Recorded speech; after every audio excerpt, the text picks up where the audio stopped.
screen. Ya. Saya buka dulu supaya Bapak bisa share juga. Sudah bisa, Pak? Sudah saya buka, monggo.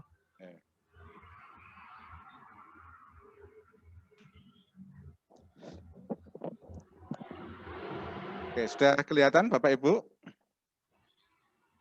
Sudah, Pak. Oke. Oke.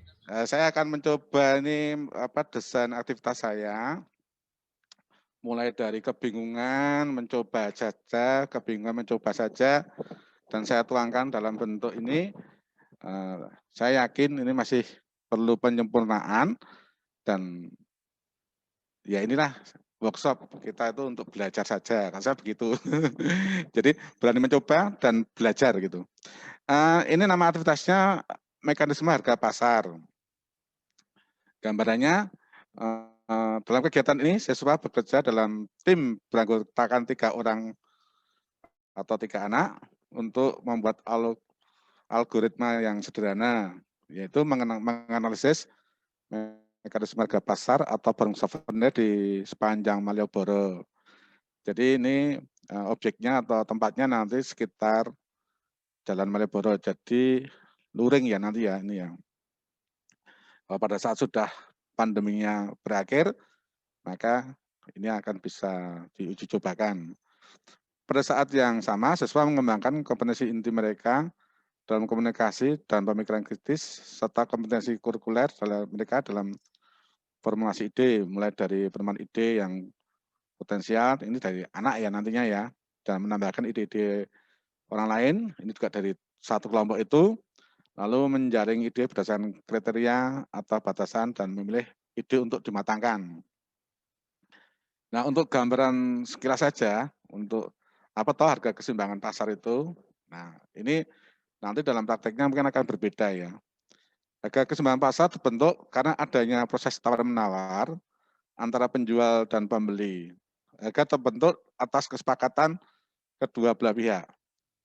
Harga keseimbangan pasar adalah sebuah kondisi di mana barang yang ingin dibeli oleh pembeli memiliki harga yang sama dengan harga yang ditawarkan oleh penjual. Pengertian lain dari harga keseimbangan pasar adalah kesepakatan harga antara penjual dan produsen. Ini sama ya. Juga terbentuknya harga keseimbangan pasar dikarenakan adanya proses tawar-menawar. Jika harga yang ini prosesnya. Jika harga yang ditawarkan oleh penjual kepada pembeli tergolong mahal, maka barang atau jasa tersebut tidak akan terbeli atau terjual. Maka penjual atau produsen akan menurunkan harganya supaya pembeli bisa membeli barang serta memakai jasanya. Ini dari sisi penjual. Sebaliknya dari sisi pembeli atau nanti dari permintaan. Sebaliknya jika harga yang ditawarkan pembeli terlalu rendah, penjual tidak akan menjual barang atau jasa. Maka pembeli akan menaikkan harganya. Harga keseimbangan pasar juga bisa dilihat dalam bentuk kurva nantinya ya. Kalau itu dibentuk atau digambar dalam kurva atau grafik. Jika kurva penawaran dengan permintaan saling berpotongan, maka pasar dalam kondisi equilibrium atau seimbang. Nah, harga ini dapat bergeser atau berubah sewaktu-waktu karena dipengaruhi oleh jumlah permintaan serta penawaran pasar, baik harga yang sebelumnya atau harga keseimbangan yang baru. Nah, teori sebelumnya kan kalau permintaan tuh harganya rendah, jumlah yang diminta banyak, kalau harganya tinggi, jumlah yang diminta sedikit. Sebaliknya penawaran, kalau harganya rendah, jumlah yang ditawarkan sedikit, lalu kalau harganya tinggi, jumlah yang ditawarkan banyak. Nah, di dalam rencana ini, atau desain aktivitas ini nanti barangnya cuma satu ya. Di Malioboro itu ada beberapa penjual souvenir. Nah, untuk gambarannya nanti ada souvenir gelang, kalung, kemudian sandal, blangkon, celana pendek, dan sebagainya. Nah, jadi nanti anak diharapkan bisa berproses di situ. Komunikasinya terhubung dan terlibat dengan orang lain untuk berbagi dan mengembangkan ide. Nah, seperti tadi sebelumnya itu ya. Kemudian berkolaborasi untuk merencanakan, melaksanakan, dan menganalisis. Jadi nanti anak-anak suruh berkumpul, kemudian tadi menentukan ide-ide kira-kira barang apa yang mau dibeli, souvenir apa, lalu merencanakan, ya, dan nanti melaksanakan terjun ke jalan atau sepanjang Malioboro.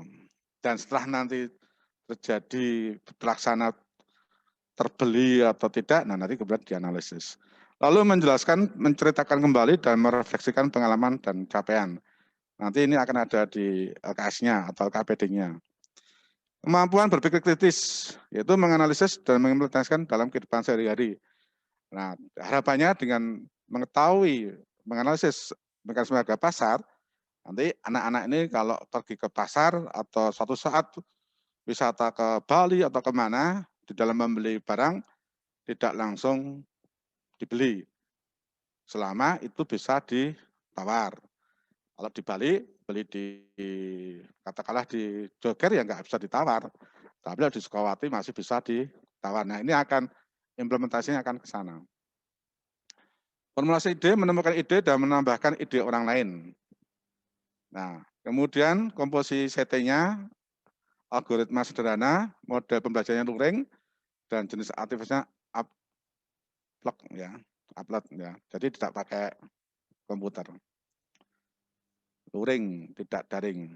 Nah, waktu yang dibutuhkan kurang lebih 1 jam, alat dan bahan ini untuk kelompok ada 3 orang, ada HP, kertas, dan pensil. Untuk tiap anak ya lembar kerja siswa dan alat tulis. Nah, ini persiapannya, anak belajar menawar dengan teman dalam satu kelompok. Nanti di bawah akan dijelaskan dalam proses pemanasan. Kemudian cetak LKS-nya, ini pilihan ya, boleh tidak, boleh dilakukan, boleh tidak.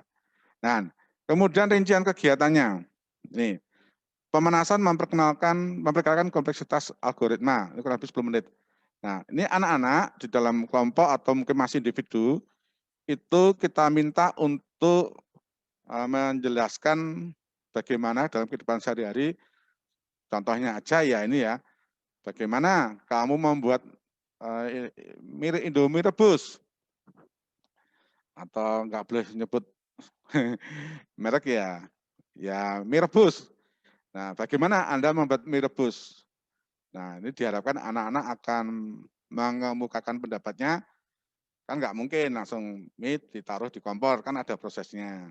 Nah, disitulah diharapkan anak-anak bisa berdiskusi dalam kelompok kecil untuk menjawab pertanyaan-pertanyaan seperti ini. Ya. Nah, kemudian termasuk nanti apa langkahnya, kemudian kalau ada hambatan, bagaimana harus menyelesaikannya. Kemudian pembuatan algoritmanya. Nih, ya, atau siswa dijadikan kelompok, tadi 3, 1 jadi pembeli, 1 jadi penjual, 1 menjadi perekam atau recorder.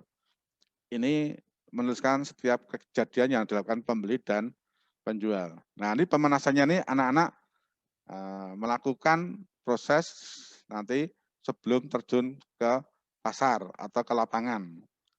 Dalam kelompok yang terdiri 3 orang, setiap orang memiliki 1 peran. Dalam grup yang terdiri 3 orang, 1 orang menjadi pembeli, 1 orang sebagai penjual, dan 1 orang sebagai recorder, ya bukan dan tidak ada ya, recorder. Kemudian langkah aktivitasnya. Mintalah setiap kelompok menetapkan barang atau souvenir yang akan dicari mekanisme harga pasarnya. Ini tadi yang sudah diprologi di depan tadi. Mau barang apa? Nanti yang di sana mau dibeli. Kan ada gelang, kalung, kemudian celana pendek, daster, blangkon, lukisan, dan kan banyak sekali di sana. Nah, biarkan kelompok itu menentukan. Dan kalau sudah menentukan tidak boleh sama dengan kelompok yang lain, biar nanti untuk refleksinya lebih lengkap. Mintalah setiap kelompok untuk menetapkan penjual sekitar Malioboro yang akan dikunjungi. Jadi harapannya dia sudah tahu, oh nanti saya berkunjung di sekitar depan Hotel Mutiara atau dekat SMP STC.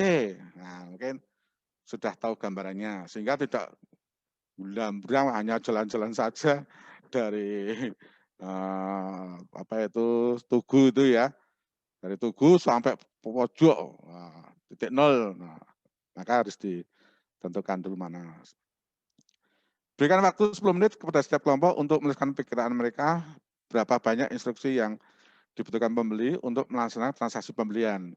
Jadi anak suruh membuat nanti langkah-langkahnya ya, kurang lebih langkah-langkahnya apa supaya nanti kamu dalam transaksi itu bisa.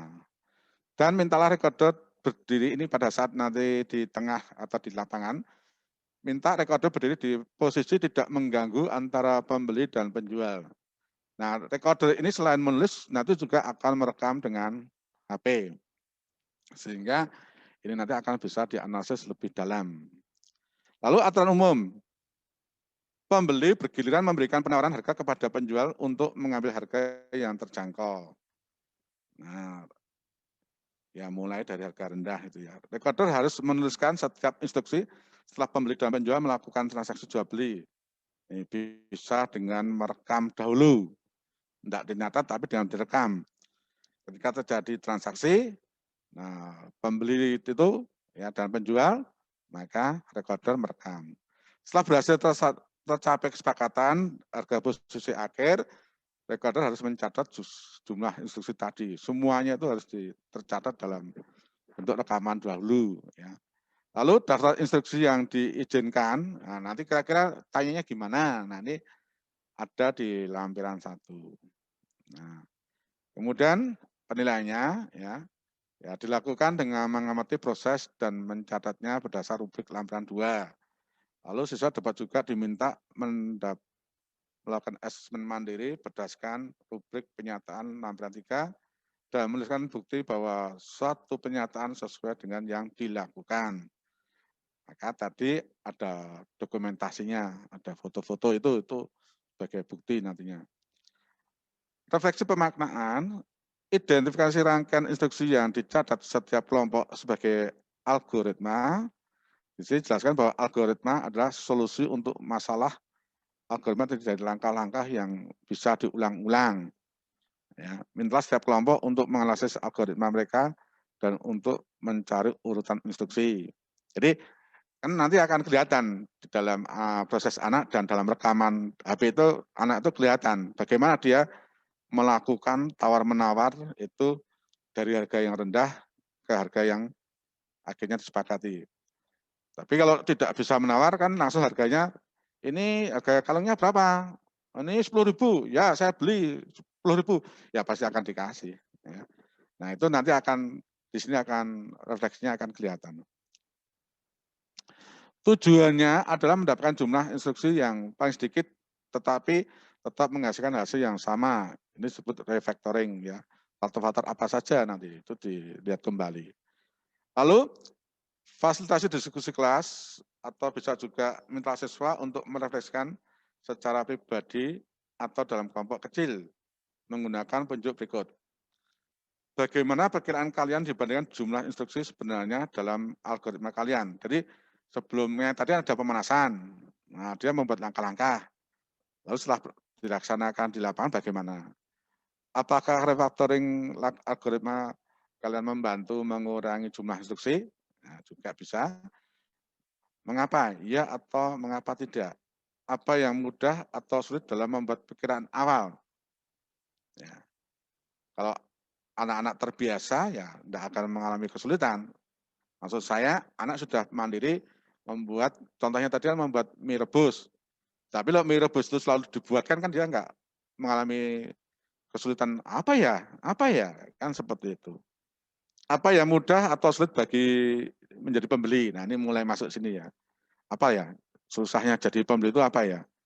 Saya tuh nggak bisa menawarin. Nah, ini kan menjadi sesuatu yang susah nanti. Ya.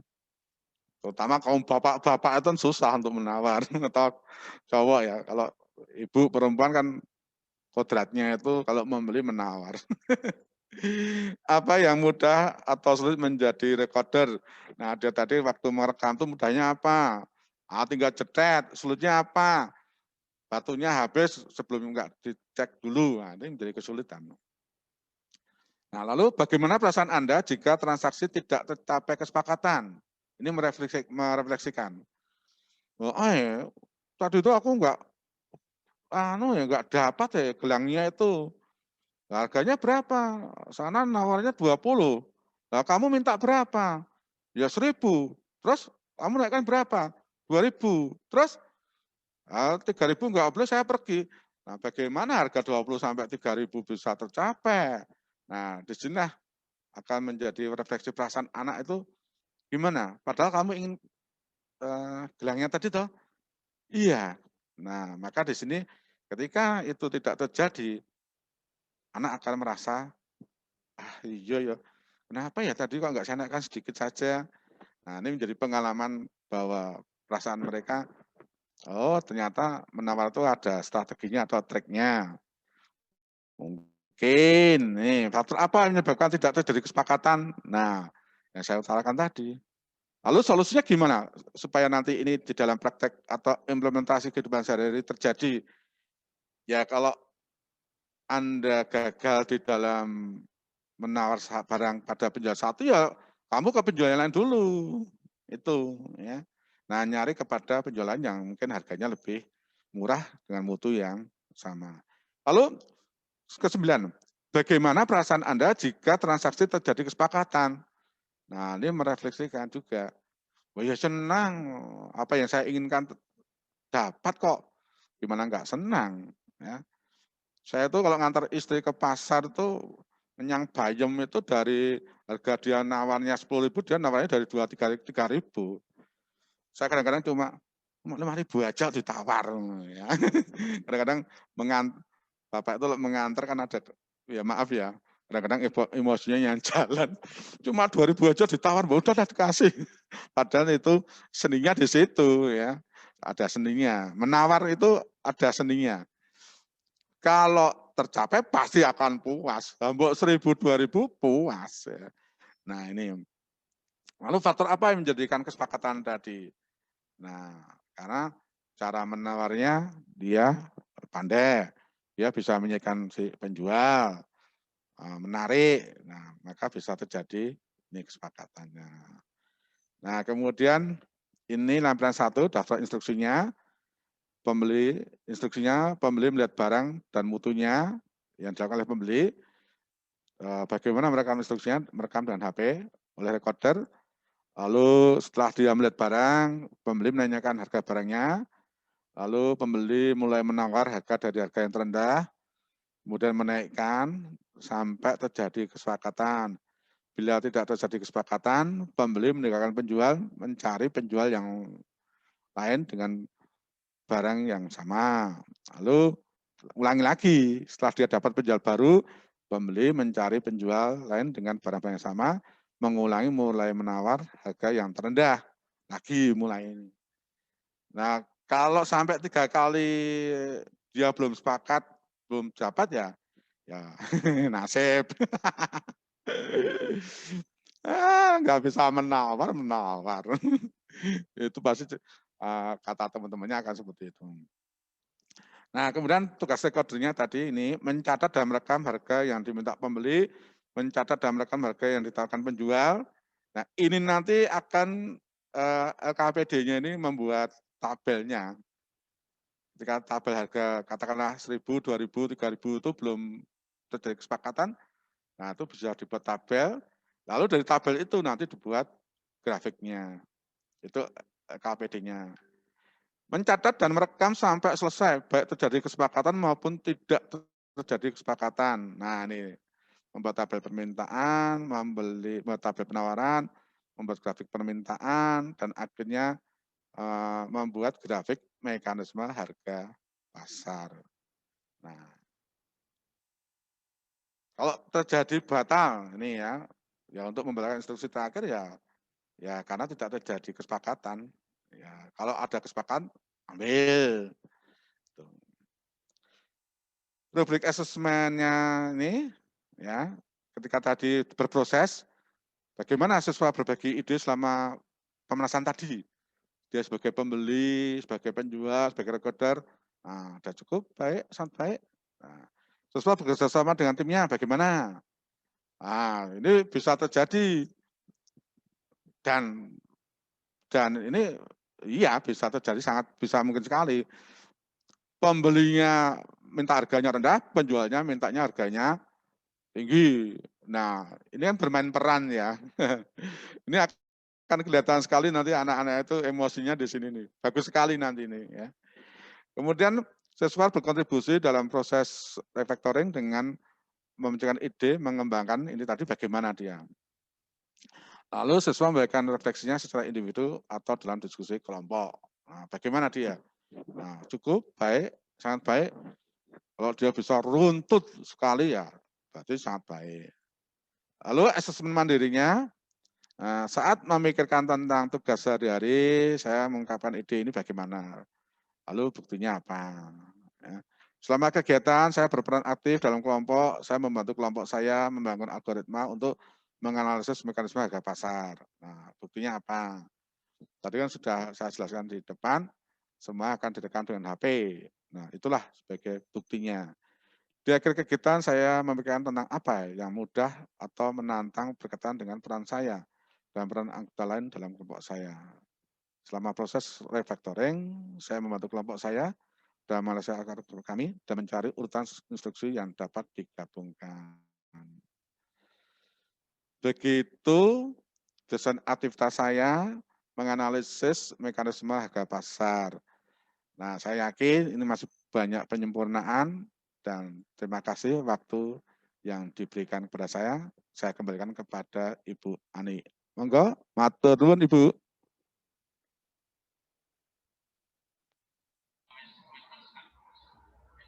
Baik, terima kasih Pak Albertus, sangat lengkap ya. Mungkin boleh tahu membuatnya dalam berapa hari ini Pak?